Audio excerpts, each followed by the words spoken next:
This is the smell of the leftover tuna fish sandwich you left in your lunchbox over the weekend in a wimpy trash bag. Wimpy, wimpy, wimpy! Blech! And this is the smell of that same sandwich in a hefty, ultra-strong trash bag. Hefty, hefty, hefty! Ah, smell the difference? Hefty Ultra Strong has Arm & Hammer with continuous odor control, so no matter what's inside your trash, you can stay one step ahead of stinky. And for bigger jobs, try the superior strength of Hefty Large Black Bags. With Lucky Land Slots, you can get lucky just about anywhere. Dearly beloved, we are gathered here today to... Has anyone seen the bride and groom? Sorry, we're here. We were getting lucky in the limo and we lost track of time. No, Lucky Land Casino, with cash prizes that add up quicker than a guest registry. In that case, I pronounce you lucky. Play for free at LuckyLandSlots.com. Daily bonuses are waiting. No purchase necessary. Void where prohibited by law. 18+. Terms and conditions apply. See website for details.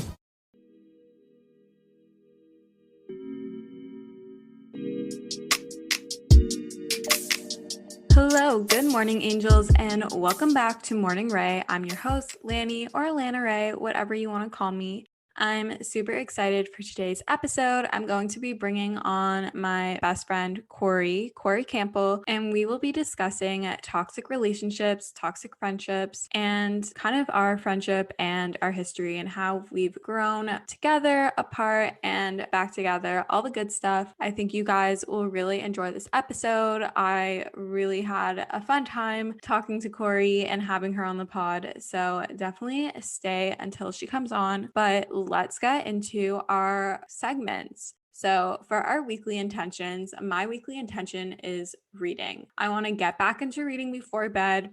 I had a really good habit around this, and it just kind of like winds me down and helps me fall asleep. But also, I just really do enjoy reading. I love reading romance fiction novels, but I also really love reading self-help books like Untamed, and I'm currently reading Why Men Love Bitches. I kind of fell off the bandwagon with this when my sleep schedule got messed up, but I definitely want to get back into reading, and I feel like that will also help with getting me into bed earlier, because to be honest, I know last week my intention was to fix my sleep schedule, but I kind of failed at doing so. But that's okay. We're human. We live, we learn, we move on. And I think if I set this intention of wanting to read, it will encourage me to get into bed earlier so that I have time to read. And I encourage you to read. It really helps you wind down and fall asleep before bed. On to what my therapist said. So this week we spoke about rewriting your story. So it's really easy to continue to share the same story and continue to have that story on repeat in different areas of your life. So for me, it was always that I've never had a boyfriend,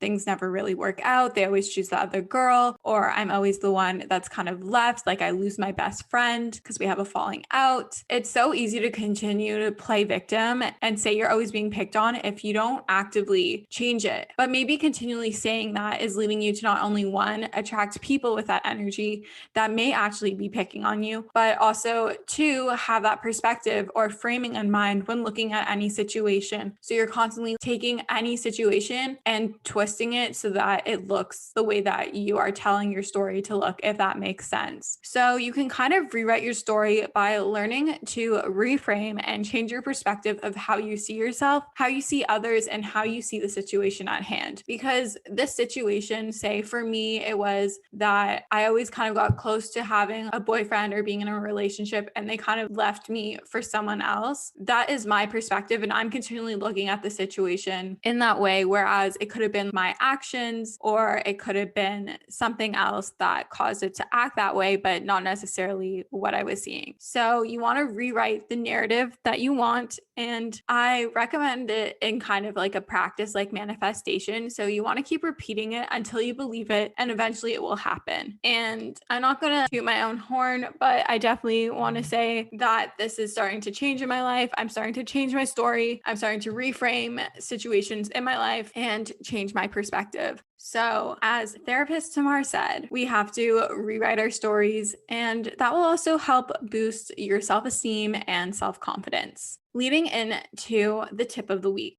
So it is holiday season and gift giving is among us. It's really easy to fall into the trap of buying materialistic items and thinking that bigger is better. The more brands you have, the more the person will like the gift. The more you spend, the more thankful they'll be. But for me, I feel like it's more at practical and thoughtful gifts. And that's where it is at in 2020. And even Lauren Elizabeth on her podcast Mood was expressing this. And I totally felt the same because even with my birthday presents back in August, I got a lot of very like practical gifts. Maybe it wasn't like the most luxurious or materialistic thing. It was like as small as a notebook and a tote bag, like a canvas tote bag. And I use those things every day. And to be honest, I'm at the point, maybe it's because I'm older now, but I definitely value that a lot more. And I personally really love it when I'm gifted something that's very unique to me, or maybe it's something that I want and need, but wouldn't necessarily buy for myself. And also Rachel Racky on YouTube was talking about this in her gift guide. So for example, a new perfume, like a really nice perfume, they're quite expensive actually, but you would never really think to buy it for yourself. Or for example, like the canvas tote bag, like I use this tote bag that Kenzie got for me from Greenhouse Juicery in the summer for my birthday, almost every day for work. So I really like it. Or even a really nice leather bound journal, because personally I love journaling every morning, or a cookbook. Like these are things that people might not necessarily go out and buy for themselves, but they're items that they would use every day and value if they had them. I think it's something that would make their lives a lot easier and would really touch their heart. Like bigger and more expensive materialistic items aren't always the better option. Now onto my current faves. So first off, we have crew necks and hoodies. Yes, crew necks and hoodies. I'm actually obsessed, and I think everyone is. It's with this work from home culture, but they're just so cozy and comfy. And I feel like it's because we're going into winter, or we already are in winter, and it's just like really nice to throw one on. I like wearing mine with some leggings or even like matching nice fitting joggers. And because it's been a bit warmer, I've been wearing like my Aritzia super puff vest over top, and I just think it's super cute and cozy. My favorites are definitely my Lululemon perfectly oversized crew. I have it in black and like this nude color. And then also my Aritzia boyfriend hoodie, I have it in a size 2, and I definitely want more. They're just like the perfect fitting hoodie. Next up is another clothing item. I'm obsessed with the Nike Crew socks, both. I have them in black and white. These are the ones that go like up to your calf. And I'm continuing with the cozy theme here because they're really comfy if you pull them up over your leggings and wear them with either like your winter boots, which is really nice because then they don't fall down and you don't get blisters on your heels, or even with some high top or even low top sneakers. I think it's a really cute vibe, and they're super cute, and it adds a little bit of like spice to your outfit.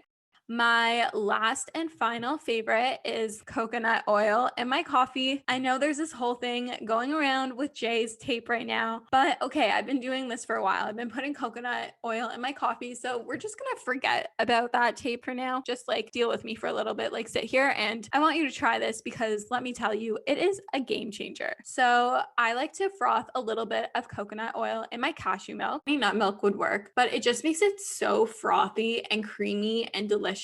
And like, even if your nut milk doesn't froth that great, like with the coconut oil, it will froth really nicely. So I highly recommend. And then also an added benefit of adding in the coconut oil is you're not only getting those additional micronutrients and minerals, etc., that is found in coconut oil, but it also helps to slow down the release of your caffeine. So if you wake up at 6:30 a.m. like me, you really don't want to get a caffeine crash. So I like to put this coconut oil in my coffee to help elongate it. And I actually gave this tip a while back, like I think in the first episode, but my friend Haley, the plant eating pig on Instagram, is the one that introduced this to me. And I still stand by it 2 months later. So I think that's how you know I really like my coconut oil in my coffee. And I always notice a difference when I stop using it. So highly, highly recommend.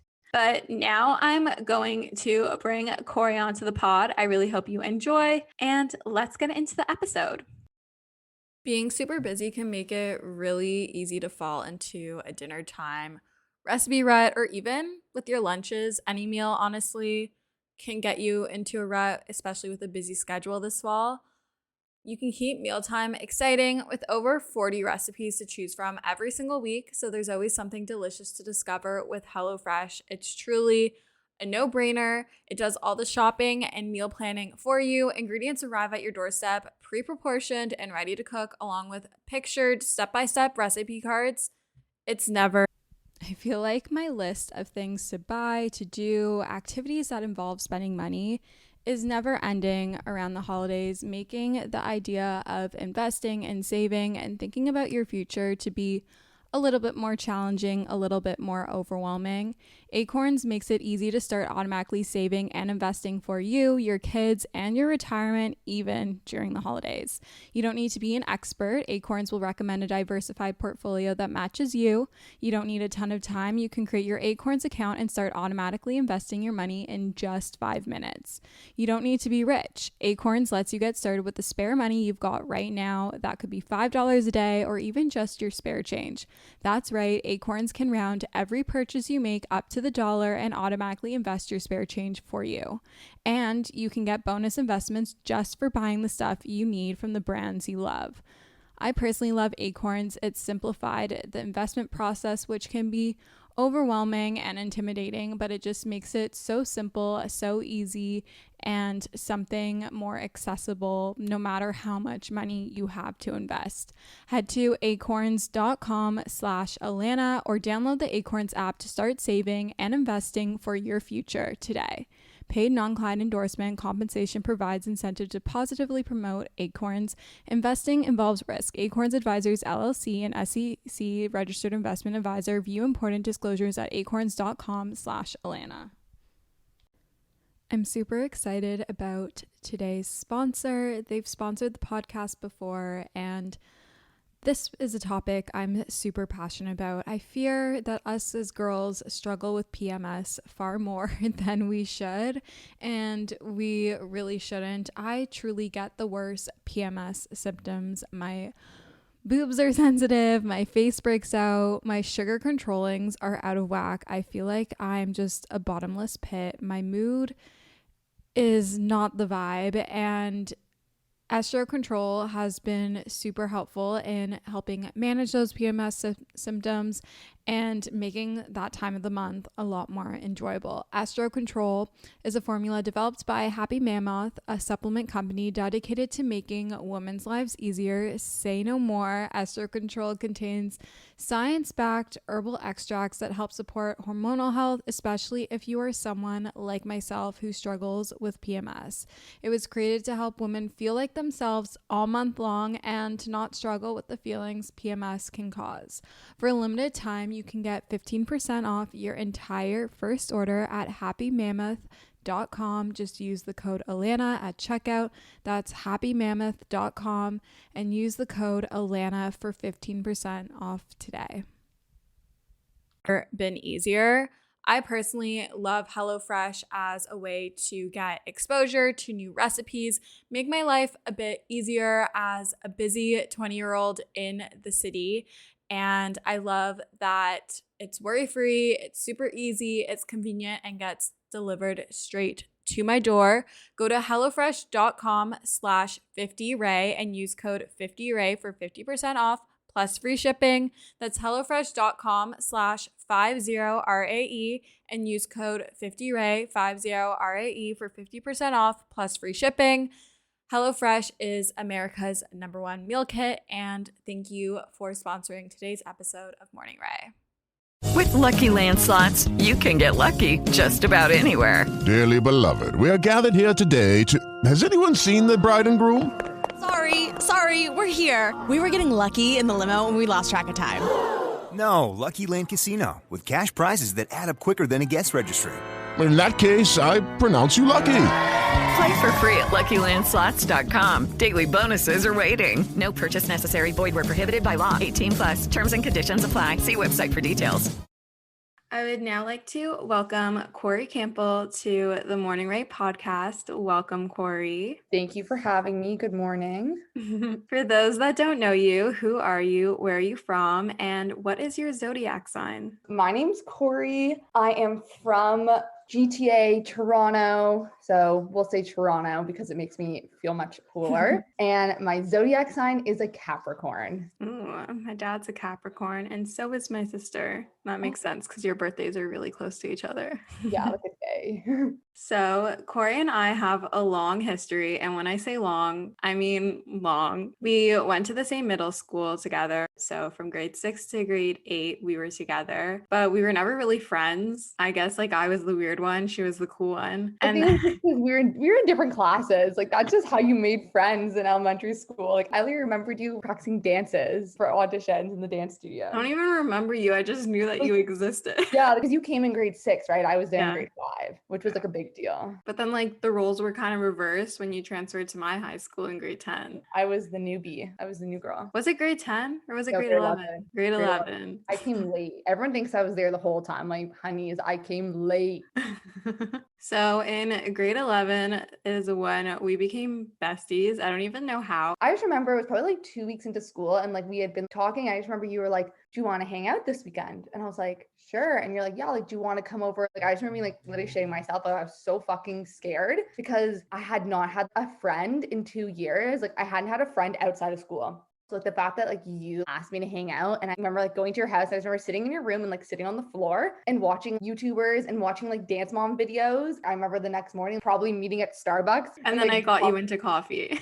Yes, and then you got me into coffee. You're the addict starter. But every morning I just remember being like, oh my God, I have a fucking friend. This is so fun. I have a friend who actually wants to see me. Like, this is crazy. But I remember that first day, like going over plans, being like, is this a joke? Like, is she playing a prank on me? Like, does she actually want to be my friend? Because I hadn't had a friend. Like, you're my I friend. feel like it was also a big deal for me because I always kind of felt like an outcast or I didn't really have my best friend. Like I had close friends, but I didn't really have a best friend yet in high school. So I feel like this is kind of a breaking point, a new like era for both of us. Yeah, I'm the same. Like, I've never had that one specific best friend. It's always been super close friends or groups of 2 or 3 of us that are just so close, but like individually, or even in a sense where it's been reciprocated. Like, I've had people where I'm like, you're my best friend, but I know I'm not your best friend. Yeah, I've definitely felt that. I feel like especially because I had that kind of relationship with Liz. I thought like she was my best friend and then she kind of just like social climbed. Yeah. So then to have you and like you stuck. Your girl doesn't social climb. She probably does the opposite. She probably like climbs down. She doesn't like to talk.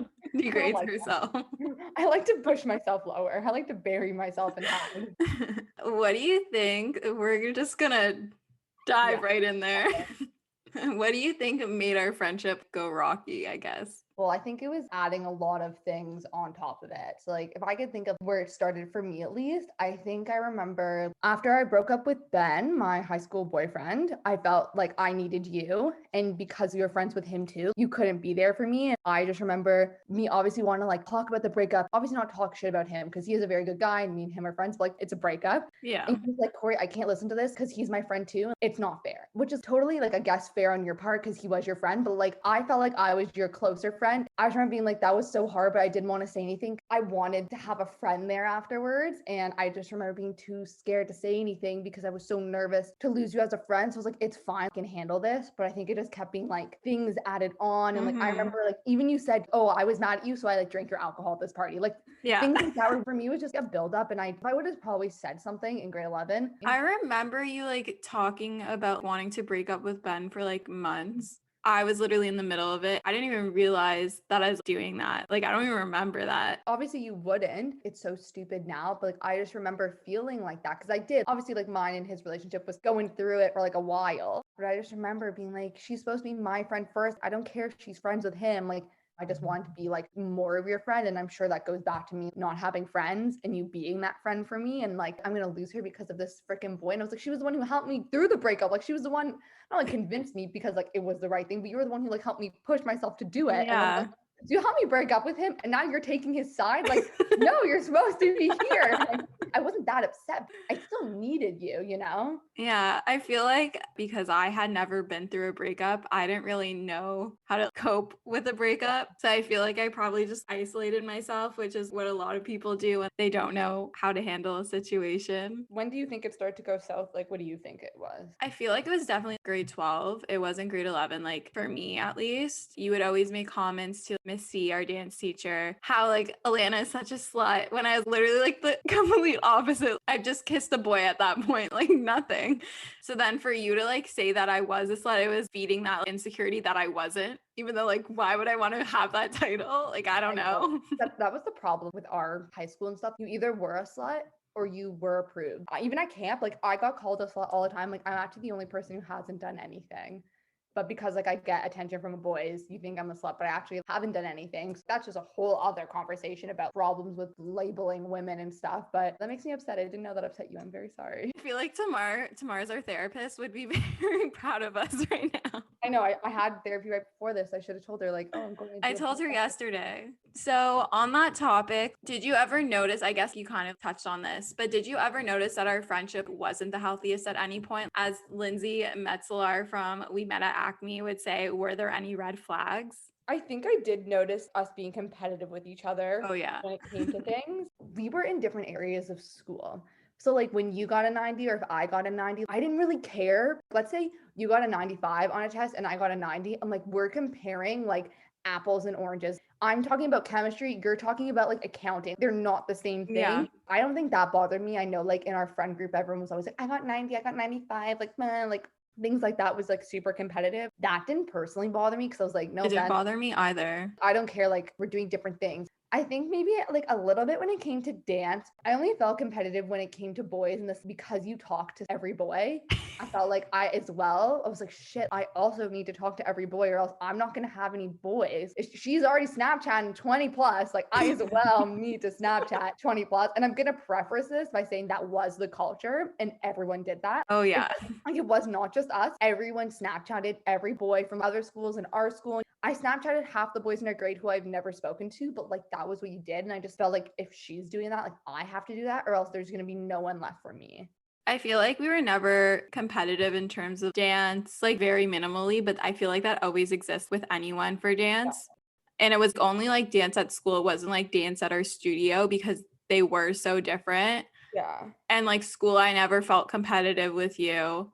For me, it was Instagram. Really? One thing I did do about Instagram that you're going to laugh because you know this is true internally. When we take pictures together, you'd be like, I'm posting it. And I'd be like, I'm posting it first. And I fucking post it first, even though I didn't care if I posted the same picture as you. I don't know why I did this. We cared. Like we would have to have slightly different ones. I don't know why we cared so much. I didn't care. Like if you posted it and then a month later I wanted to post it, I didn't give a shit. Like personally, I didn't care. It didn't bother me that you were also posting the same picture. I don't know why. I always had to post it first. I think I honestly did it because I'm like, yeah, that's what you're supposed to do. Like, I'm supposed to want to post it first. If we had selfies in the same place downtown, I'd be like, well, I have to post it first. I don't know why. Like, I didn't care. In my own values, I did not give a shit if we posted the same picture. Like, I don't care. But like, because that was a thing that I was supposed to care about, I would be like, okay, I have to post it first because I'm supposed to. Yeah. Which is so fucking weird. Like, why do I care? People make me feel like that's what I'm supposed to do. So I'd be like, okay, I have to do it. Yeah. I just remember that was like the whole culture of everything. Yeah. How would you deal, or I guess, how did you deal with me, a toxic friend who disrespected you? I don't know. Well, clearly I just pushed it down for a long time and ignored it because I didn't want to say anything. But I, at the time, had a very fuck it attitude. And I didn't care, especially by grade 12. I did not care what anyone thought of me. I figured I'm going away to university where no one from our high school is going. I'd never have to see these people again. I don't care what they think of me. And I just didn't care about where or what I said. I didn't care if I like got in a fight with you in a public space at school or like if we fought in like a Facebook group chat with the entire grade. I didn't care because I was like, who the fuck cares? I don't know. Like personally, I felt people were honestly entertained by our drama. Oh yeah. Not even just our school, surrounding high schools, like people were entertained and part of me was like, you know what? Give them a show. Give them a show. Like, I don't care. Whatever. Like, let's go out with a bang. And I feel like I didn't do anything purposely because of that. Like, I still acted in the way I wanted to act, but I think I just didn't double think. I wasn't like, okay, like, how could this affect her and other people? I was like, okay, this is how I feel. I'm just going to say it or I'm just going to act in this way. Like, I wasn't really thinking of the consequences as much. I'm just going with what my internal drive says. Like, I can't care. Like, I have to think about myself right now because I felt like I was like the only person protecting myself in our friend group, as much as we obviously had people who were on each of our sides. None of them were standing up for, I don't know about you, but like none of them were standing up for me. And I felt I felt like they kind of were just bystanders in this whole situation when they should have sat us down and and made us talk it out. They had their own opinions on both of us. They had their own feelings, their own issues with each of us. I'm like, you clearly also have feelings. Why don't you speak about them? And they'd be like, no, like you can just say it. They just kind of let me take a lot of the hit for things that like other people might have felt as well, or things that people were like, I support you in this decision. I don't know. I felt like I was the only person there who was standing up for me. And like, I just like obviously went overboard. We both can agree. We both were like, fuck it. Yeah. But, yeah. On S trip, I was like, fuck it. I'm like, I don't care anymore. Yeah. I felt like I was honestly just like drowning and had to like continuously pull myself out of water because I was the only person who was saving myself. Yeah. Basically, to give a little like spark notes of what happened. This boy I liked since grade 10 and I hooked up with on occasion. And then Corrie knew that I liked this boy, but she also liked this boy and she hooked up with him in grade 12. So I guess they stopped hooking up because then he was talking to me. And then on our grad trip, when me and Corrie were kind of like friends again, and we were in the same room, in the same bed. I hooked up with him again and I got kicked out of my room. You chose to leave. I wasn't allowed in. I was locked out. I was out in the hall until like 3 a.m. In my mind, that was not me. I had no idea any of that happened. I was sleeping. That was not in my control because I had no idea. I 100% was mad, but I never was like, she can't come sleep here. So and I was with him for like 6 months. Then we ended. And now Corey's dating him. Being super busy can make it really easy to fall into a dinner time recipe rut, or even with your lunches. Any meal, honestly, can get you into a rut, especially with a busy schedule this fall.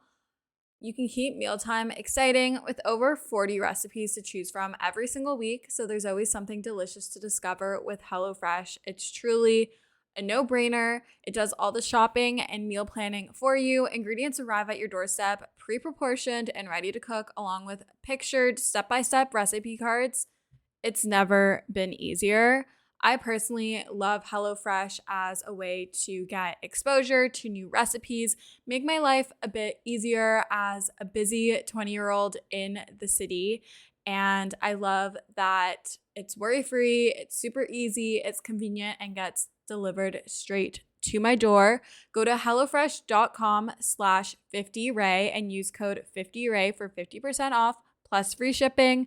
That's hellofresh.com/50rae and use code 50rae, 50rae for 50% off plus free shipping.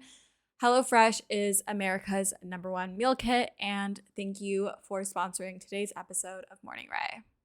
With Lucky Land Slots, you can get lucky just about anywhere. Dearly beloved, we are gathered here today to... Has anyone seen the bride and groom? Sorry, we're here. We were getting lucky in the limo and we lost track of time. No, Lucky Land Casino, with cash prizes that add up quicker than a guest registry. In that case, I pronounce you lucky. Play for free at LuckyLandSlots.com. Daily bonuses are waiting. No purchase necessary. Void where prohibited by law. 18+. Terms and conditions apply. See website for details. You should add, like, you went to prom with him, so he was very like relevant. Yeah, I went to prom with him. We were exclusive. Yeah.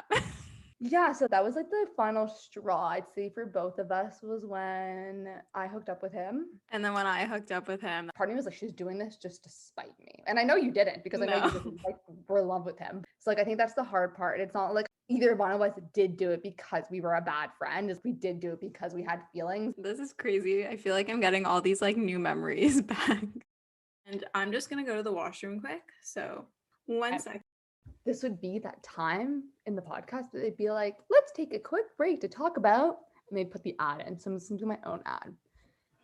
Hey guys, take a quick break to talk about peppers. Peppers are so delicious, and I'm gonna eat them. Okay, I'm back. What would you say is the best way to make new friends that you have healthy relationships with after leaving toxic relationships with those other friends?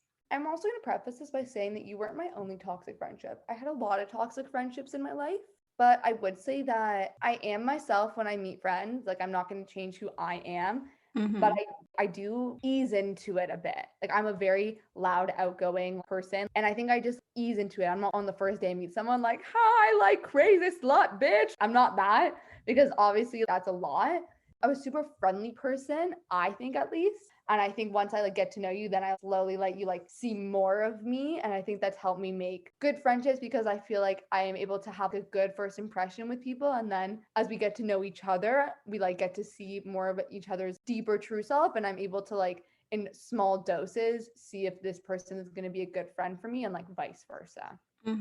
I feel like I might jump into the friendship really fast, but I feel like in terms of letting them see my true self and my true colors, it takes me a bit to like open up. And I feel like I do that slowly to see if they trust me back and if I can fully actually trust them.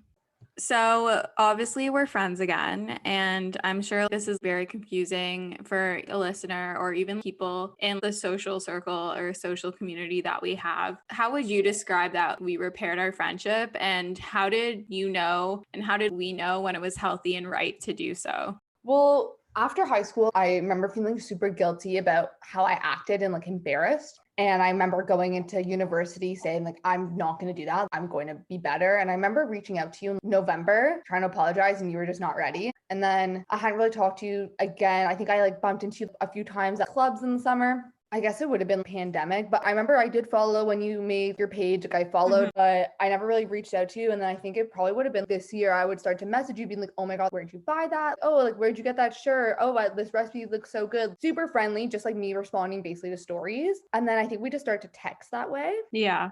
I feel like we never talked about anything until we hung out. So yeah, we kind of were talking like on and off, like kind of through Instagram. And then I asked you, I guess, to go for a walk. And we like went for a walk, and we both kind of just like unpacked everything and apologized and like talked about why we acted the way we acted. I think also I knew it was kind of like time to reach out. When you move schools, that honestly shocked me, because that's not something like high school you would have done. Like, what really triggered it for me was I listened to that podcast you did with Kenzie on Kenzie's podcast. And you talked about how you might have to do a fifth year, and you're like, honestly, I don't care. Like, all you have to do a fifth year, and who cares? It's just an extra year. And I remember listening to that being like, that is something that high school Atlanta would have cared so much about, like everything being on time, what the right way of life would have been. And just knowing that like you switched schools and moved back home and lived with your parents, basically had to like start again and have to take an extra year of university. I was like, I respect that so much. That is something that high school you wouldn't have done. No. And like I was like, okay, clearly she's mature. That was definitely like a big turning point for me when I saw you did that, because I was like, okay, like that's something I can get behind. Like that is the type of activity I respect. Because I switched high schools too, and I understand switching universities is so much harder. I just want you to know, like, I respect your decision to do that. And like, I remember telling you, like, I like really support that. And like, I think that was like a really great thing that you did. I think that remember. stood out to me a lot. I do remember you reaching out in first year, but I feel like I was still scarred, I guess you could say, from the whole experience of like us fighting, because it kind of felt like I lost my world in a way, especially because I felt like I finally had like a friend group, and then our friend group split up. So it wasn't even, I was just losing you, I was losing my friend group. Not anything against them, but the girls that I was closer with in our friend group clung to you. I felt like I lost them too. But in terms of knowing when it was safe for us to discuss it, I felt like we both had to kind of become like our own selves without each other and grow up and mature a little bit, and like let the scars from our high school friendship like heal before we really be able to have a truthfully like healthy relationship without having a relapse per se of like our old toxic habits. I really feel like we had to let those habits and like ways of thinking and acting towards others die. And I feel like I've seen that through how like who you become friends with at Queens and what you're doing at Queens. And I think you saw that through me switching schools and like not being so caught up in climbing this social hierarchy anymore, because I know that was like something we always spoke about in high school. And like it was something I was always very obsessed with, which is not healthy at all. Yeah. But I really did appreciate it when you initiated an apology. That was something like neither of us would have done in high school. Yeah. And I think the fact that we were like both able to be like, we did wrong. Yeah. I think a lot of in high school, like, even though I knew what I did was hurtful, I didn't want to admit it. But like, I don't care. Like, if I'm wrong now, like, of course I was wrong. We both could admit that we did things to hurt the other one. And I think the fact that we can like joke about it now, and I date him now and like whatever, like we can still be friends. The fact that I literally asked you, like, am I going to be a bridesmaid at the wedding? And you're like, are you going to cause something? And I'm like, yeah, I'm going to object as soon as they ask. And you're like, yeah, you can come. Yeah, no, for sure. And like it took time, like, but also like we both had our own experiences with other boys after that. After like high school, so I had a boyfriend, like you had boys, like it just didn't seem like such a big deal, you know? If I wasn't dating him now, like it would just be like a funny joke to talk about. And like it's still there, I'm just like dating him now. If you could leave any piece of advice or anything, what would you leave for our listeners? My piece of advice when it comes to friendships would be to think before you speak and to not push your feelings down and speak directly to, you know, your friend or the partner who you're having the issues with, to just try and like resolve them before they turn into anything bigger, and just be an adult about it. Like, don't worry about other people, just like keep it small. That's like my one regret, is not keeping our problems between us. Now I feel like now that we're friends, it's like such a big deal to everyone. And like, I hate that other people care that we're like friends again. Like, it shouldn't be a big deal. They're not in our friendship. Yeah. Like when I comment on your Instagram, the amount of messages I get being like, you're friends with her again? I'm like, yes, like I am friends with her again. Why does it matter? So I would say just like keep your problems between you and the person. No one else needs to be involved, and just speak your truth. Don't push things down because you're worried, because if they're a good friend, you speaking honestly about how you feel shouldn't drive them away. And if it does, then they're not a good friend. Yeah, and being able to talk about it is like a really important part of a healthy relationship or friendship. Like, it's really important. And where can the listeners find you? On Instagram, it's Corrie X Lifestyle, Corrie Corrie X like times lifestyle. TikTok is the same. I should check that. It is. It's the same. My TikTok is the same. Hit me up. I post a lot of pictures of my dogs and they're fucking adorable. So you should definitely follow if you like dogs. And if you guys want an episode on toxic relationships in terms of romance and with a partner, definitely let me know. And I will bring Corrie back on for that, because I feel like it could be a really fun. Because she's an expert. Thanks for coming on. Thanks for having me. Thank you guys for listening to this week's episode of Morning Rae. I'd love if you guys would leave a rating, review, and subscribe, as it really helps support the podcast. I hope you guys have a great day, a great week. I love you guys so much, and we'll chat soon.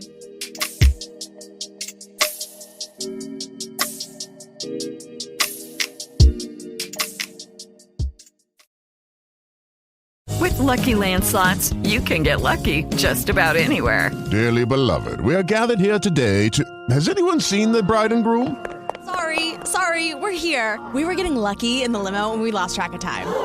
No, Lucky Land Casino, with cash prizes that add up quicker than a guest registry. In that case, I pronounce you lucky. Play for free at LuckyLandSlots.com. Daily bonuses are waiting. No purchase necessary. Void where prohibited by law. 18+. Terms and conditions apply. See website for details.